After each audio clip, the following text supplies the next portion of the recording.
శ్రీనివాస్ రెడ్డి, నేను ACB DSP Hyderabad. ఈరోజు 3 కిషన్ గారు డిప్యూటీ ట్రాన్స్పోర్ట్ కమిషనర్ గారి పైన ఆదాయానికి మించిన ఆస్తులు ఉన్నట్టుగా కేసు రిజిస్టర్ జరిగింది.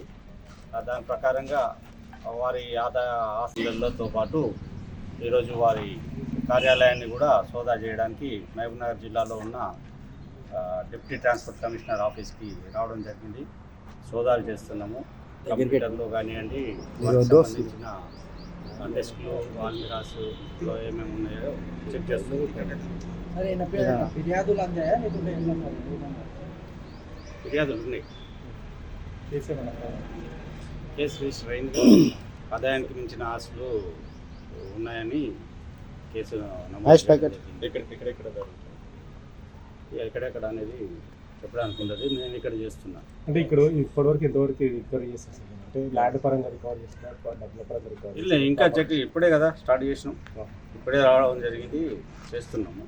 కంప్యూటర్ ఓపెన్ చేసి అవన్నీ చెక్ చేస్తున్నాము. ఏమన్నా ఉండేది ఉంటే అవి నోట్ చేసుకుని వెళ్తాం. ఇక్కడ ఏమైనా లభించిందా సార్ ఇన్ఫర్మేషన్? ఇప్పటివరకు అయితే ఏం లేదు, చూస్తున్నాం. సార్ కిషన్ నాయక్ గారిని అదుపులోకి తీసుకున్నారా? కిషన్ నాయక్ గారిని అదుపులోకి సార్ అంటే వాళ్ళ బంధువుల విన సన్నిహితుల కుటుంబాల విన జరుగుతున్నాయని తెలిసింది సార్. ఎక్కడెక్కడ సార్, ఏ ప్రాంతాల్లో? అవన్నీ చెప్పడానికి ఉండదు. నేనైతే ఇక్కడికి వచ్చినాను, ఇక్కడ నేను చేస్తున్నాను. సార్ ఈ దాడులు ఇంతటితో ఆగినా ఈరోజు కంటిన్యూ ఉంటాయి సార్ ఇక్కడ? ఇంకా ఏమన్నా సమాచారం ఉండి ఇంకా తెలిసేది ఉంటే వివిధ చోట్ల ఇంకా చేస్తాం.